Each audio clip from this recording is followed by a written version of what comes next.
Testing 1, 2, 3. This video is going to be chaos. Mike, are you working? Okay. Hey friends, welcome or welcome back.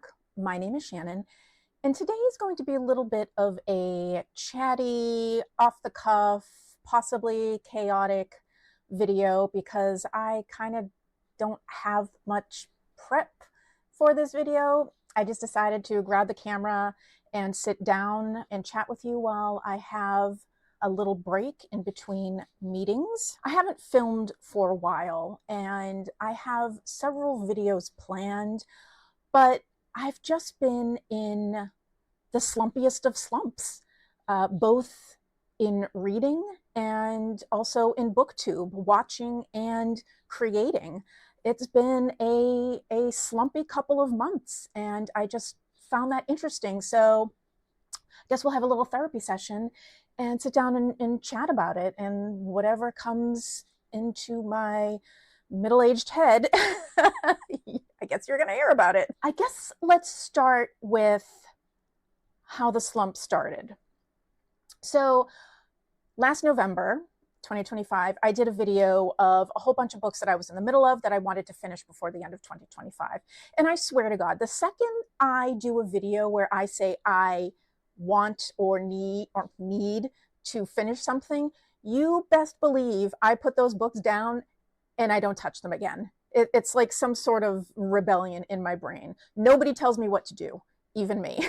So most of those books have been carried over to 2026. I never did finish them.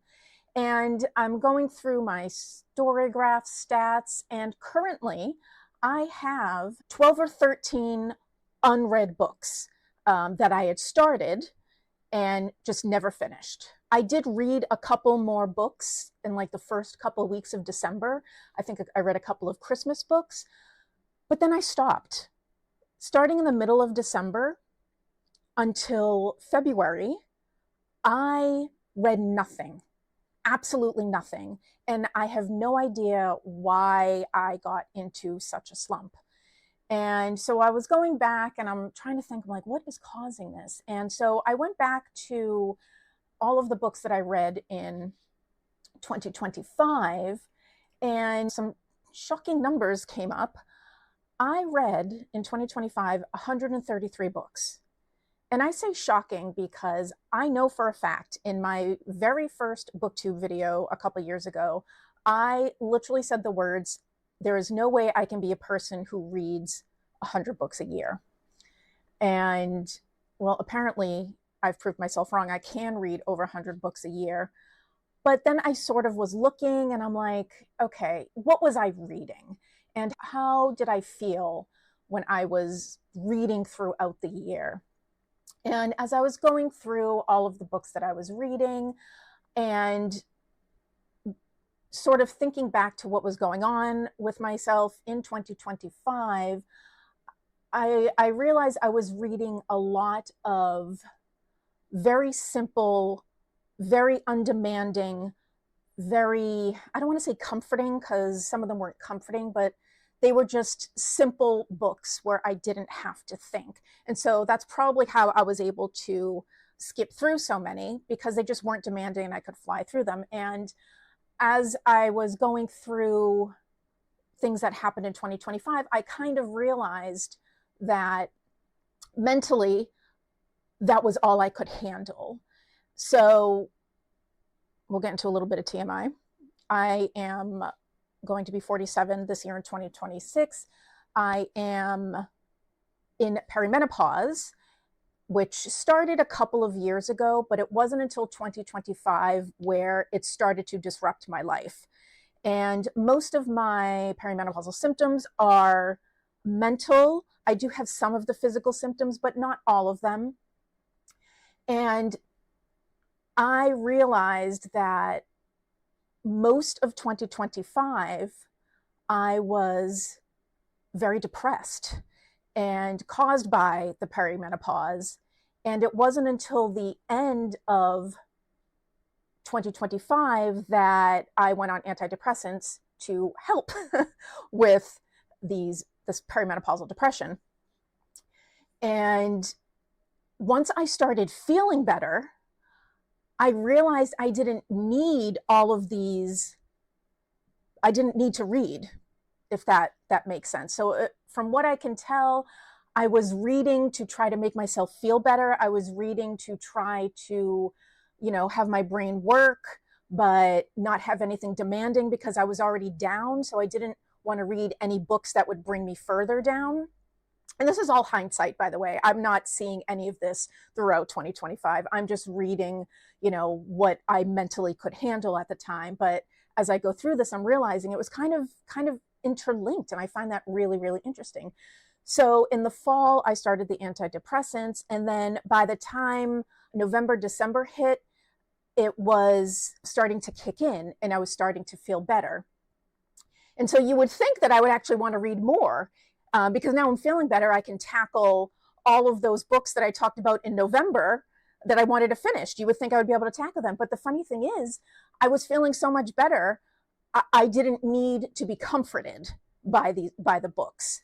And I just wasn't in the mood because I was feeling so good to read all of the things that I had left unread.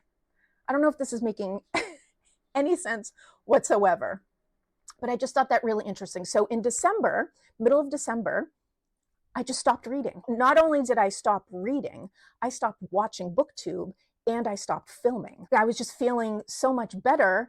I was like, wow, all these things that I was ignoring while I was depressed for most of 2025, I wanted to start back up again. And that meant more cooking.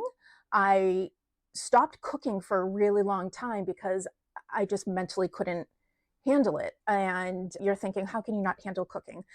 I've never been clinically depressed before, ever in my life. This is the first time this has ever happened to me. And so I can't say how depression affects one person to another. So I just mentally could only do certain things. And so my partner and I were eating a lot of takeout, and I was ordering a lot of pre-cooked meals being delivered to the house. And so now that I was feeling better at the end of 2025, I started doing a lot more cooking. I started catching up on some shows that I had wanted to watch. I started working out more. I hired a personal trainer, and just I'm doing a lot of things that I just was not doing for about a year and a half until I finally realized that, Shannon, something's wrong. Like, what is wrong with you? That, I think, is what led up to the slump. I was feeling so much better that I didn't need to read. And so I sort of just stopped. I stopped reading. I stopped watching BookTube. I stopped creating. In February, I started realizing, I'm like, wow, I'm not filming. I haven't posted anything. I'm not doing anything. I really do want to get back into reading, but I'm actually just still not in the mood. And not because I'm down or anything. I'm just not in the mood. And I am definitely a mood reader. I really have to be in the mood.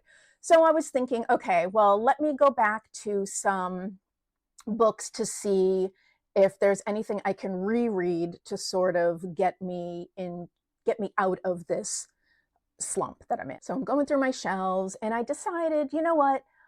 I already had planned to reread all of the Anne of Green Gables books. So let me just do that. And so that's what I've been doing. In February, I started rereading the Anne of Green Gables series. This that I'm holding up here is Anne of Ingleside, and it's number 6. So the Anne of Green Gables series is by Lucy Maud Montgomery, Canada's most famous novelist, probably. And those of you in the 80s remember the Kevin Sullivan miniseries. Oh my God, I was obsessed with that miniseries when I was a kid. I've read all of the books, and I managed a couple years ago to snag these beautiful hardcover editions of all of the books. And I've just been slowly going through them to sort of get me back. Lucy Maud Montgomery her writing is simple, but it's lovely. The Anne series just evokes such, happiness in me, especially the first couple of books, the first 3. once you start getting into Anne being an adult and doing adult things, I don't necessarily lose interest, but I'm sort of like, okay, it's kind of like real life now instead of almost, childish fantasy. So, I mean, as much as I love watching Anne grow up and have children and navigate marriage in the early 1900s and everything, I still enjoy the first couple of books when Anne is a child and she's growing up. And so, yeah, so I've been rereading these, and hopefully I will be able to get out of this reading slump that I'm in and pick up all of those books that are still unread according to my story graph. So let me go over which books that are still outstanding. This will come as no surprise. Anna Karenina by Leo Tolstoy. I still have not finished this. I've already talked about this in a couple of videos. I started this in January of 2025, fully intending to take the full year to read it. And I only got halfway through because I hate Anna. And I stopped reading it, and I just have not been able to pick it up. So hopefully, once I get out of this reading slump, I will be able to pick that back up and finish it. The next one still left unread is Summer by Edith Wharton. I started reading this in July of last year. Yes, in the summer. I wanted to read it and finish it in the summer. And then I stopped like 30% of the way through. So I'm on chapter 8, 83 pages, because I know Edith Wharton's going to break my heart. I know she's going to break my heart. And I was, like I said, I was already down during 2025, and especially during the summer of 2025, before I started trying to come out of, my depression, and I just couldn't finish it. But now that I'm feeling much better, I'm really hoping to finish it, knowing full well my heart is going to be ripped from my body and stomped on by Miss Edith Wharton. I'm also still reading Women of Valor, this biography of Margaret Sanger.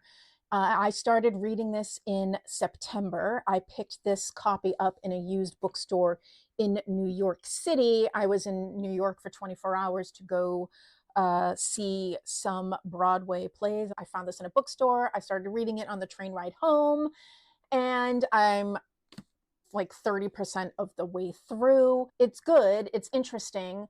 And Margaret Sanger was instrumental in promoting birth control in the United States. And she founded the institution that sort of now evolved into what is now Planned Parenthood. And, really, really important stuff. And I find that I don't actually like Margaret very much. It's sort of one of those things where, like, don't meet your heroes. She did so much amazing and important work. But when I get to know her, I'm kind of like, ugh, girl, you and I would not be friends.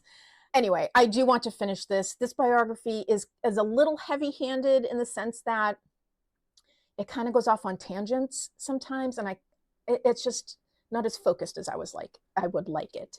But anyway, still trying to get through this, and eventually I will hopefully finish it this year. Still reading Drive Your Plow Over the Bones of the Dead by Olga Tokarczuk. And I think I've only read maybe a couple of chapters of it, but I was enjoying it when I first started it, but I think I started it in October. And I just, again, the meds hadn't kicked in yet. I just was feeling down. And so I just wasn't in the mood for, this story, which is too bad because the protagonist is, like a middle-aged cranky woman. And that's me. Like, I'm totally a middle-aged cranky woman. From what I gather, Drive Your Plow Over the Bones of the Dead is from a William Blake poem. I decided to pair it with this collection of William Blake poems that I have and never read, so that I can sort of know what's happening when anything William Blake comes up in the story. So I'm kind of glad I didn't finish this in 2025, because I only recently decided to add this to enhance my reading experience of Drive Your Plow Over the Bones of the Dead. So these two books I'm going to probably read in tandem. The Odyssey by Homer. I started reading this in September.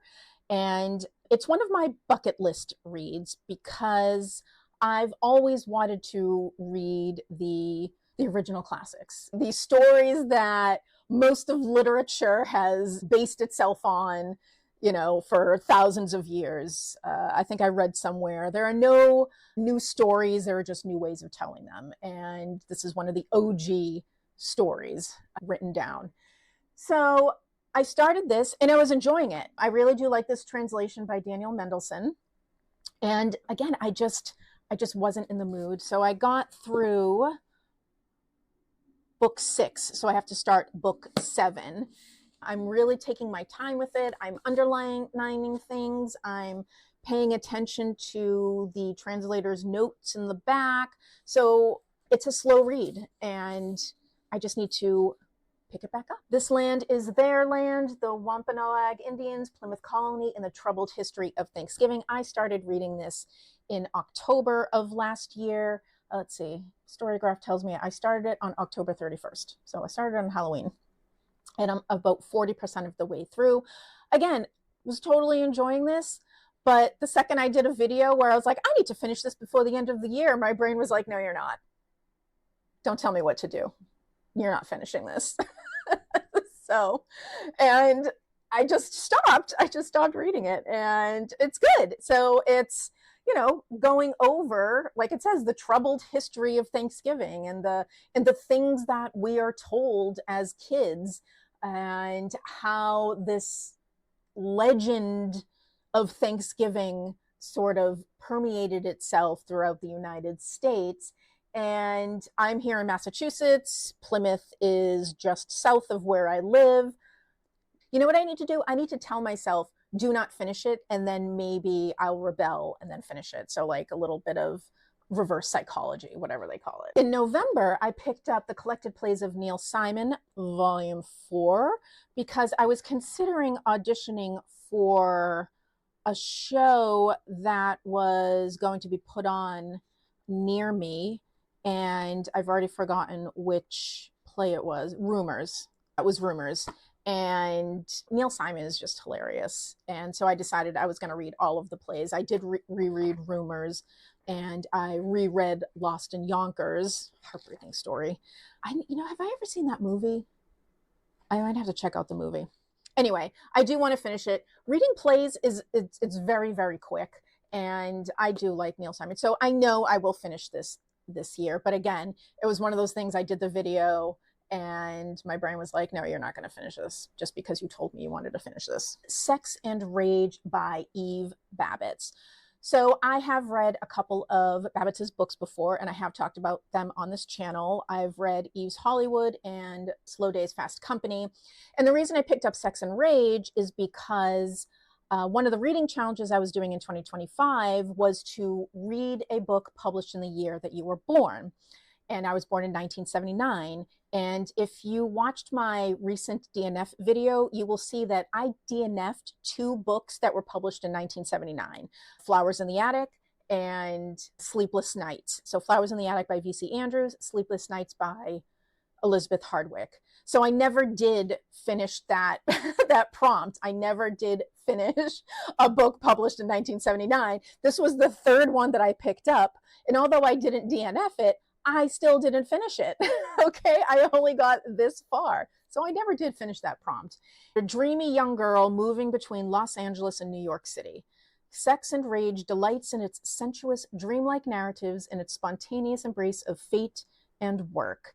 I do really enjoy Eve Babbitt's writing. I love how she evokes LA. I don't think we've gotten to New York yet, so I'm sure she's going to evoke the feeling of New York in the 70s. So I'm very much looking forward to finishing this. By the time I got to it, I think I was starting to feel better and I just wasn't in the mood to read anymore. Castle Rackrent by Mariah Edgeworth. And Mariah Edgeworth is Jane Austen's favorite novelist. I believe it's her first novel. It's weird. I enjoyed it, but basically the novel is set up as this family servant of this Irish gentry going through like 80 years of this family's history. The faithful servant just recounting this family's history and how all of the owners of the estate just sort of like dissipated their fortunes and married these women and treated them like it was just really strange. So he's just recounting this 80-year history of this family.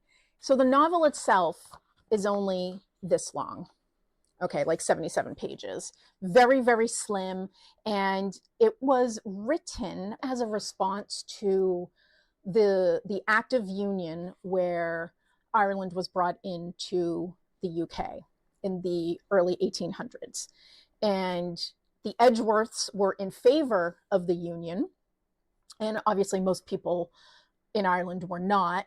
But she was sort of making a statement in this book, trying to show the English that the Irish are cool and it's okay that they're going to be part of the UK. And she was just trying to shine a light on Irish people. And I'm not exactly sure how she was intending to do that, but sorry, this is like really, really chaotic. Anyway, the rest of the stuff here is all critical analysis that I'm still getting through. You've got backgrounds and contexts and some essays. I did enjoy Edgeworth's writing. It's very simple, very ironic. I can see why Jane Austen liked her. You can just feel the irony. In fact, there's a whole essay about irony in here and how Edgeworth was using the ironic perspective and how most people did not catch it.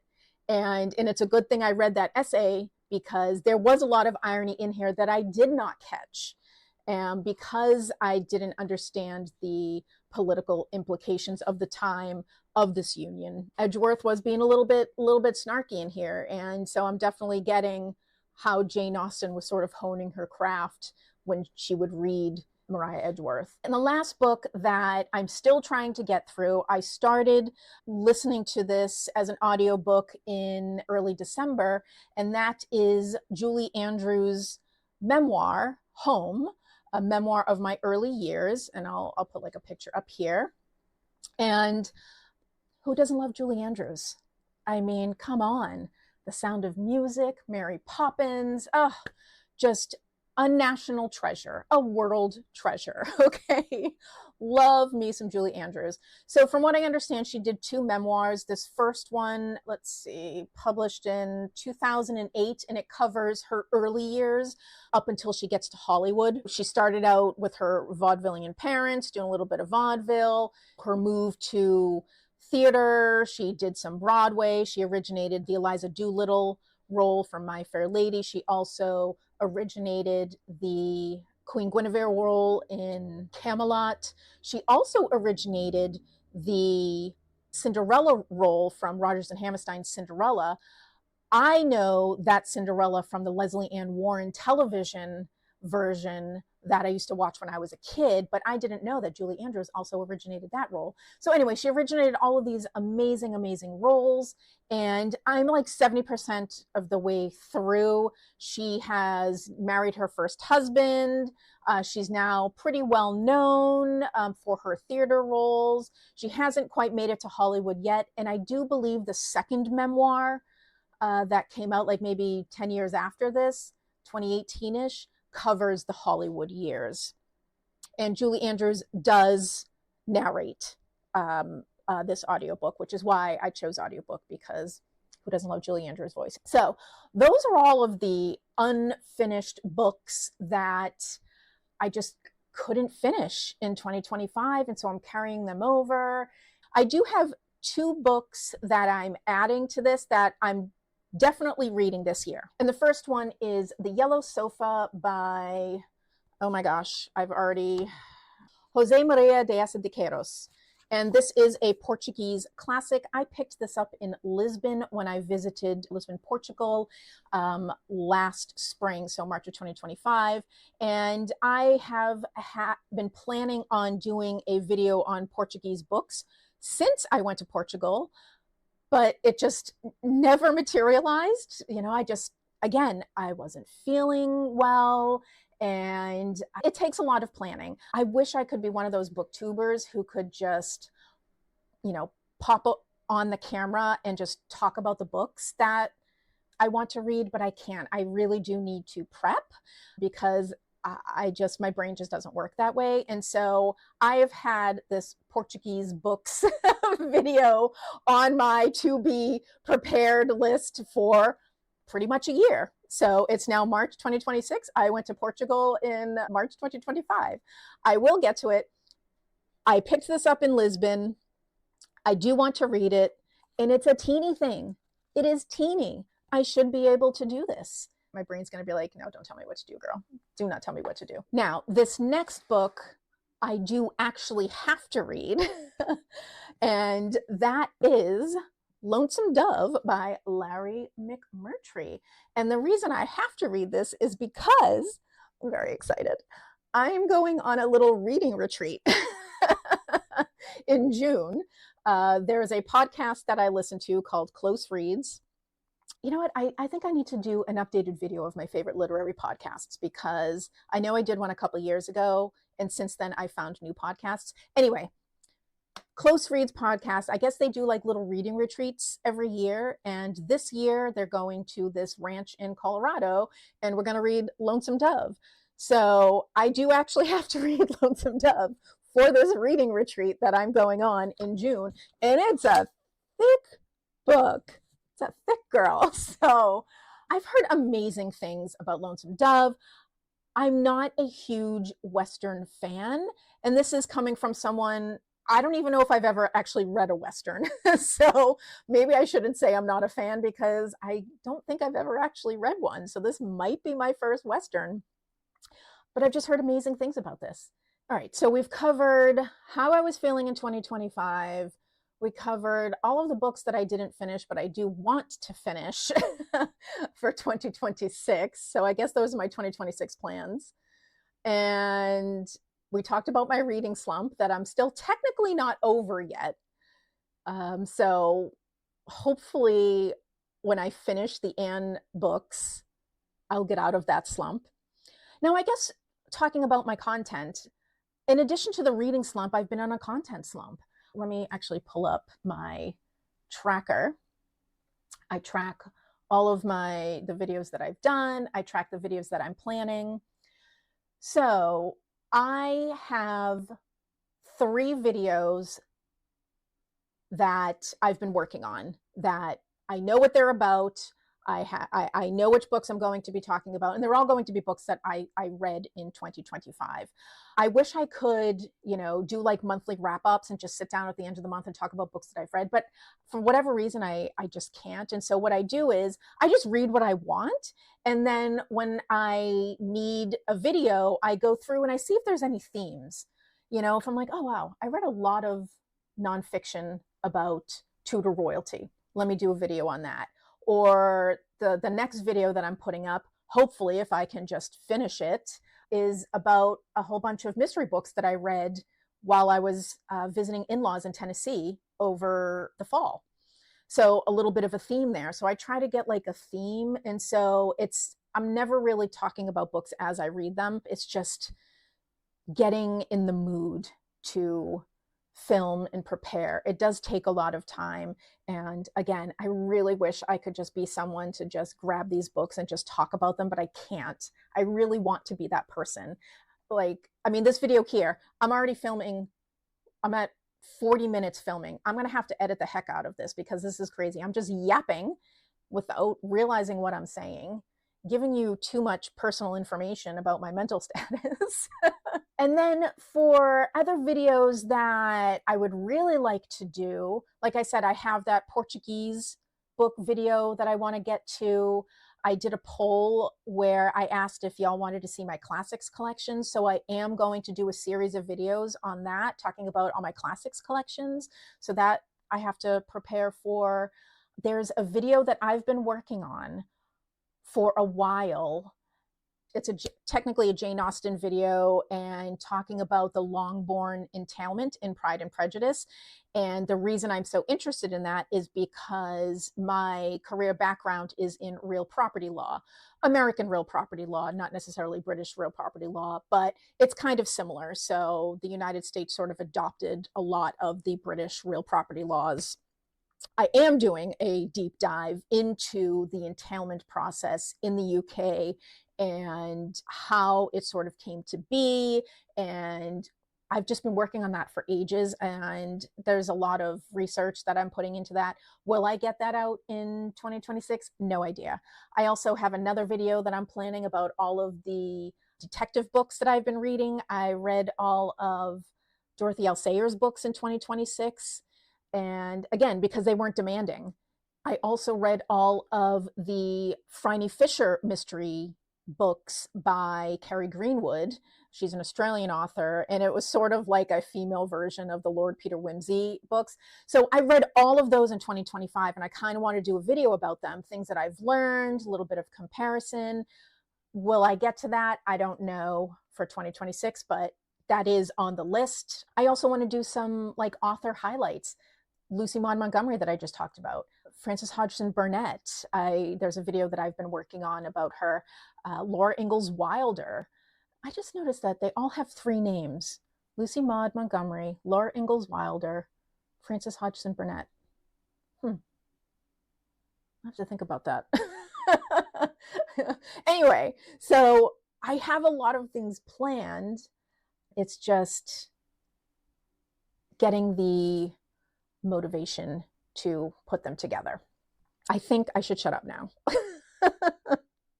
I've already yapped on for nearly an hour. So yeah, just how are you doing? What are you reading? I promise I'll try to get something up. My posting may not be regular, but I'll do what I can. And I'm doing my best to get out of the slumpiest of slumps. So let me know how you're doing. Thank you so much for joining, and I hope you have a great day. Bye.